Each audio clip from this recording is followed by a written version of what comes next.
কিরে কি উড়া বইরা দেশ দে আর দুইটা কুদাল দিয়া দে এটার মধ্যে উড়াটা তাড়াতাড়ি ফালাই আনো। আমার ফোন দিতেছে আবার দিয়ে বলো ধরুন ফোনটা ধরুন ধরে নাকি দেখো আমি তো ফোন দেবো। হ্যালো হ্যালো আব্বা কিটা করো তুমি ভালো কি থাকো জি কজি কি থাকো আমার ইফতারিটা দিতেন না আমি আমার যে ইফতারি জানলাম আমি ঠিকবার মতন না আমার ওরিয়ে শাস্তি ওরিয়ে জানাচ্ছি আমার যেমনি মন ধরে এমনি কথা উনি এই বছরটা যে তোরে ইফতারিটা না দিলে হইতো না। যেমনি আমার ইফতারিটা খাওয়া আচ্ছা জি না দিলে হয়তো না যখন রক্ত বেচে হইলো তোর ইফতারিটা দেওয়ানি লাগবো কি দৌড় রেখে দিও হল কাম মরতেছি আব্বা আর কেন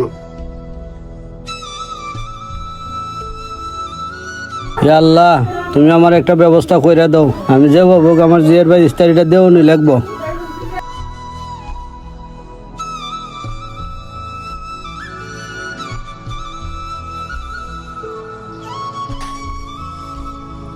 কিরে কামরাইকা এরকম ভাবে আমার দিকে তাকায় আছিস কেরে কিছু কইবি?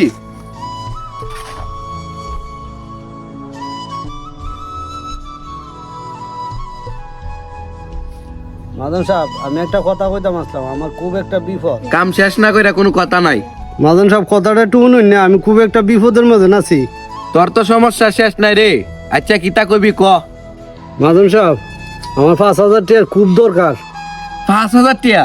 কালকে না তুই সাপ্তাহিক বেতন নিলি রে, টিয়া কি গাছও ধরে? তোর শরীরের যে কন্ডিশন তুই কোন দিন জানে মরে যাস গা, পরে আমার টিয়া দিব কেডা? মাদন সাহেব আপনি কোনো চিন্তা করি না আমি আপনার 5,000 টাকা আমি কাম করে সুদ করে দিলাম।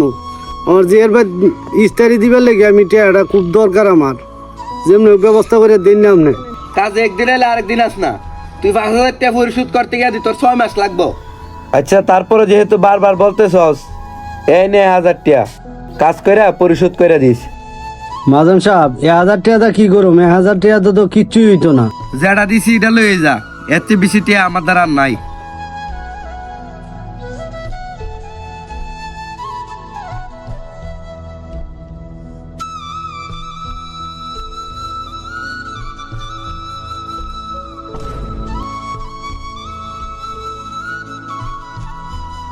আরে না ভাই আপনার দোকানে ইফতারির সদাই আসেনি, আমার কটা ইফতারির সদাই লাগবো।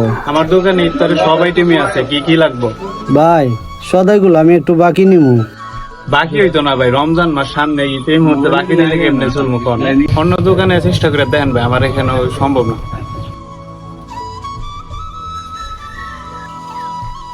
কতজনের কাছে গেলাম এর দ্বারে আর টাকা পয়সা পাইলাম না।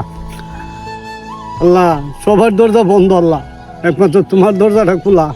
তুমি আমার মান ইজ্জত রাখো আল্লাহ, তুমি রাখো মান ইজ্জত।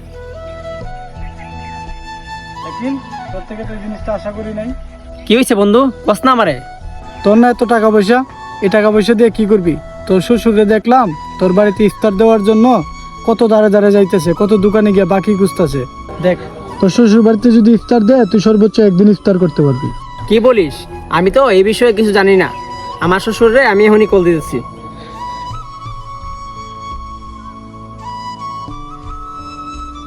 জি হ্যালো আব্বা, কেমন আছেন? ভালো আছেন? বাবা জান ভালো, আপনি ভালো নি? আচ্ছা বলুন তো আব্বা, আমার বাড়িতে কি কোনো কিছু কম আছে? আপনি ইফতার নিয়ে তো টেনশন করতেছেন কেন? আপনার মেয়ে আলহামদুলিল্লাহ অনেক আচ্ছা সুখে আছে। বাজান আপনার বাড়ি ইফতার আমার লাগবে না, আপনি এত টেনশন করবেন না, নিজের প্রতি যত্ন নেবেন। আল্লাহ তুমি আমার মান ইজ্জত রাখছো আল্লাহ, কতজনের দ্বারে মুখ পাচ্ছি। আচ্ছা বাজান ভালো থাকো। ওয়ালাইকুম সালাম। আমরা যার যার অবস্থান থেকে নিজেরে পরিবর্তন করি। শ্বশুর বাড়ি ইফতারকে না